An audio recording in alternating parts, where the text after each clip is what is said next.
सबसे पहले ये वीडियो देखिए। Not eaten anything since last night. So he looked around to find something to eat. Suddenly he saw few ants carrying grains into. सबसे ऊपर कौन से कलर की बॉल है? बीच में? ऑरेंज। आप बताना नीचे? येलो और green. Blue colour, yellow colour. दो लड़कियां हैं, एक घर है। मेरा थर्ड आई एक्टिवेट है। अगर मैं आपसे कहूं कि आप भी इसी तरह से आंखें बंद करके या फिर आंखों पर पट्टी बांधकर किताब पढ़ सकते हो, या फिर आप आंखें बंद करके वो सब काम कर सकते हो जो आप खुली आंखें रख के करते हो, और इसके अलावा कई ऐसी चीजें हैं जो आप कर सकते हो लेकिन वो आम इंसान के बस की बात ही नहीं है। आपको ये कोई मैजिक ट्रिक की तरह लगता होगा, है ना? लेकिन ऐसा नहीं है। आप सच में ऐसा कर सकते हो। आप अपने दिमाग की शक्ति की मदद से सच में ऐसा कर सकते हो। और आज मैं ऐसे ही एक मेडिटेशन टेक्निक के बारे में बताने वाला हूं जिसकी मदद से आप ऐसा कर सकते हो। दोस्तों, हमारी आंखें हमारे मस्तिष्क का द्वार होती हैं। हमारा मन और हमारे विचार हमारी आंखों की मूवमेंट के अनुसार ही गति करते हैं।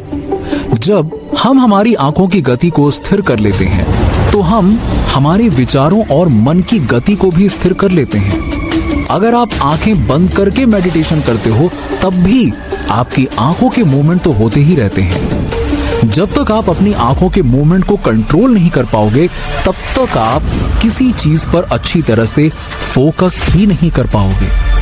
तो इसको कंट्रोल में करने के लिए एक ऐसी पावरफुल मेडिटेशन टेक्निक है जिसे त्राटक कहा जाता है। त्राटक सदियों से की जाने वाली क्रियाओं में से एक है। त्राटक योग का एक प्रमुख टेक्निक है। त्राटक शब्द का अर्थ होता है किसी एक विशेष वस्तु पर अपनी नजरों से लगातार देखते रहना। त्राटक क्रिया हठ योग का एक प्रकार है। ये हठ योग के 7 अंगों में से एक अंग षट कर्म की एक क्रिया है। हठ योग में इस क्रिया का वर्णन दृष्टि को जागृत करने की शक्ति के रूप में किया गया है। हमारी आंखों को आत्मा का प्रवेश द्वार माना जाता है।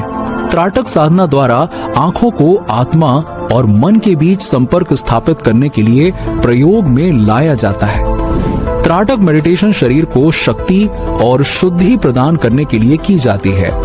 योग शास्त्र का मानना है कि त्राटक की इस टेक्निक से इंसान अपनी थर्ड आई यानी कि तीसरी आंख को खोल सकता है। त्राटक का लाभ केवल एकाग्रता बढ़ाने में ही नहीं मिलता, बल्कि इससे मनुष्य के नेत्रों में सम्मोहन या कहें कि आकर्षण की शक्ति भी बढ़ती है। वो जिसे चाहे उसे अपने आकर्षण प्रभाव में ले सकता है। उसकी आंखों में एक अलग ही चमक देखने को मिलती है। उसका कंसंट्रेशन लेवल इतना बढ़ जाता है कि वो सिर्फ एक बार में ही किताब को पूरा पढ़ के किताब को याद कर लेता है। यही सिद्धि स्वामी विवेकानंद जी के पास में थी। उनकी आंखों और चेहरे की चमक ऐसी थी कि जिससे कोई भी इंसान उनकी तरफ आकर्षित हो जाता था। वो एक बार में पूरी किताब को याद कर लेते थे। इसके अलावा भी उनके पास ऐसी कई सिद्धियां थीं जो उन्हें एक आम इंसान से एक महान इंसान बनाती थी। अगर आप एक स्टूडेंट हैं तो आपके लिए ये टेक्निक बहुत ही फायदेमंद होने वाली है। चलिए अब जानते हैं कि कैसे हम इस त्राटक क्रिया को कर सकते हैं।